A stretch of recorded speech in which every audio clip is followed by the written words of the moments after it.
everybody. Welcome to study number 25 in the book of Numbers, our very last study in this fantastic book.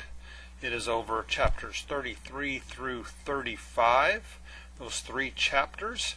We've already done the last chapter a few studies ago, and we're going to attempt to answer three different questions.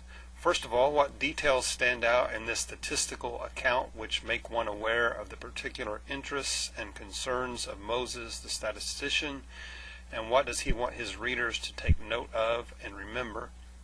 Secondly, the theme of entry into a promised inheritance appears several times in the New Testament. What does Israel's entry into its earthly inheritance teach us about preparing for and claiming our true inheritance, and to what warnings ought we to pay attention?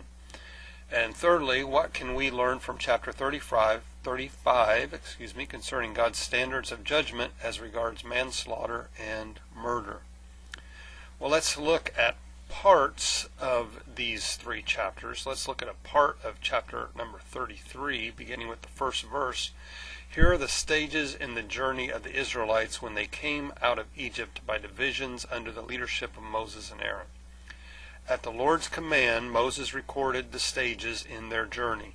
This is their journey by stages.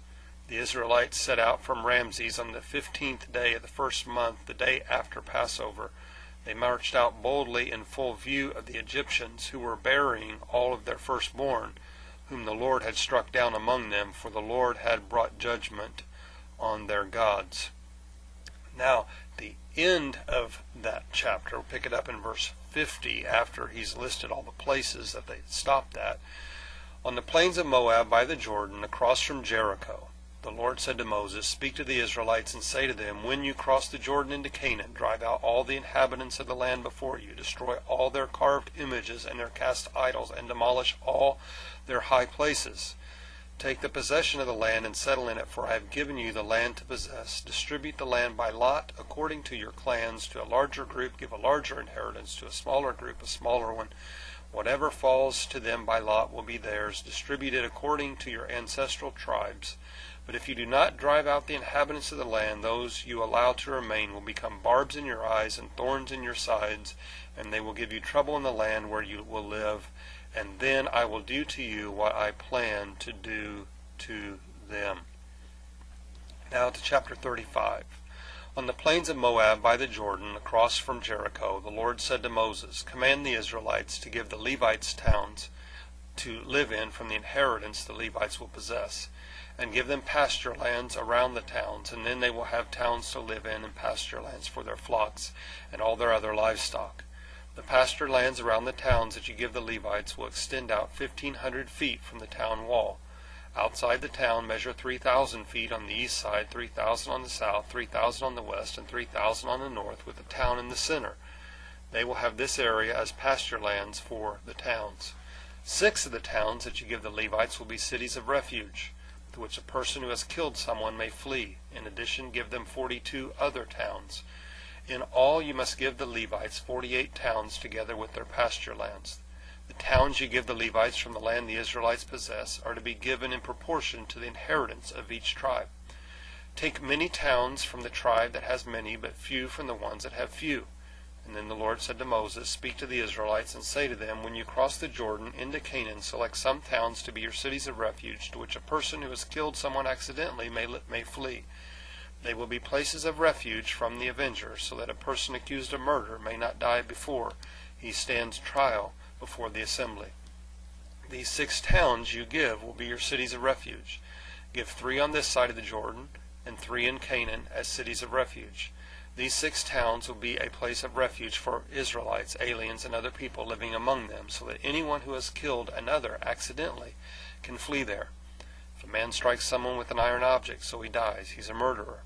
The murderer shall be put to death. Or if anyone has a stone in his hand that could kill and he strikes someone so that he dies, he's a murderer. The murderer shall be put to death. Or if anyone has a wooden object in his hand that could kill and he hits someone so that he dies, he is a murderer. The murderer shall be put to death. The avenger of blood shall put the murderer to death. When he meets him, he shall put him to death. If anyone with malice aforethought shoves another or throws something at him intentionally so that he dies, or if in hostility he hits him with his fist so that he dies, that person shall be put to death. He is a murderer. The avenger of blood shall be put to the murderer to death when he meets him. But if someone without hostility, someone suddenly shoves another or throws something at him unintentionally, or without seeing him drops a stone on him that could kill him, and he dies, then since he was not his enemy and he did not intend to harm him, the assembly must judge between him and the avenger of blood according to these regulations. The assembly must protect the one who accused of murder from the avenger of blood and send him back to the city of refuge to which he fled. He must stay there until the death of the high priest who has anointed him with the oil. But if the accused ever goes outside the limits of the city of refuge to which he has fled, and the avenger of blood finds him outside the city, the avenger of blood may kill the accused without being guilty of murder. The accused must stay in his city of refuge until the death of the high priest. Only after the death of the high priest may he return to his own property. These are to be legal requirements for you throughout the generations to come, wherever you live. Anyone who kills a person is to be put to death as a murderer only on the testimony of witnesses, but no one is to be put to death on the testimony of only one witness. Do not accept a ransom for the life of a murderer who deserves to die. He must surely be put to death. Do not accept a ransom for anyone who has fled to a city of refuge, and so allow him to go back and live in his own land before the death of the high priest. Don't pollute the land where you live. Bloodshed pollutes the land, and atonement cannot be made for the land on which blood has been shed, except by the blood of the one who shed it. Do not defile the land where you live and where I dwell, for I, the Lord, dwell among the Israelites. Let's look at question number 1. What details stand out in the statistical account, and which make one aware of the particular interests and concerns of Moses, the statistician, and what does he want his readers to take note of and remember? Well, one of the most interesting observations that I take away from this list of destinations, we didn't read them, but they're all there in Numbers chapter 33.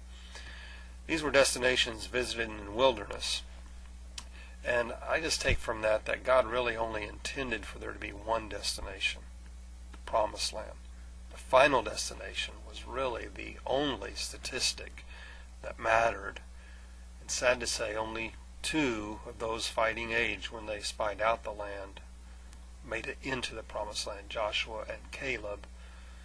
And the one statistic that is particularly troubling is the one man, Moses, that did not enter.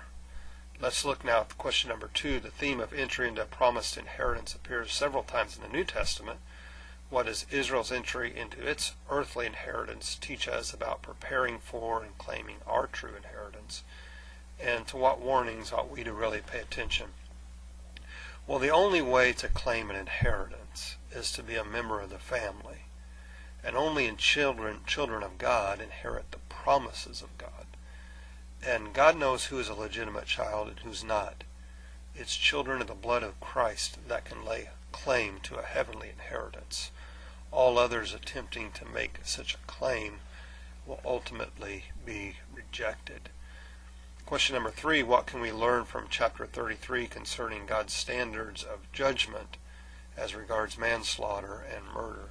Well, God understands the difference, first of all, between premeditated murder and manslaughter. And we as a society need to do so likewise.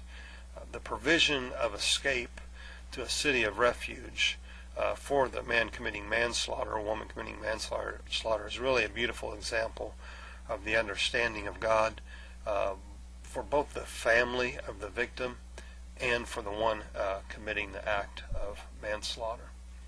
I hope that you've enjoyed this study in the book of Numbers. It's been a fantastic study. I hope you realize that this book isn't a boring book. It's a great book full of great stories, and stories that still have meaning for us today. I hope you're having a fantastic day. It's a beautiful day outside. I'm going to take the rest of the day off and enjoy this great weather. God bless you. I hope you have a fantastic rest of your day.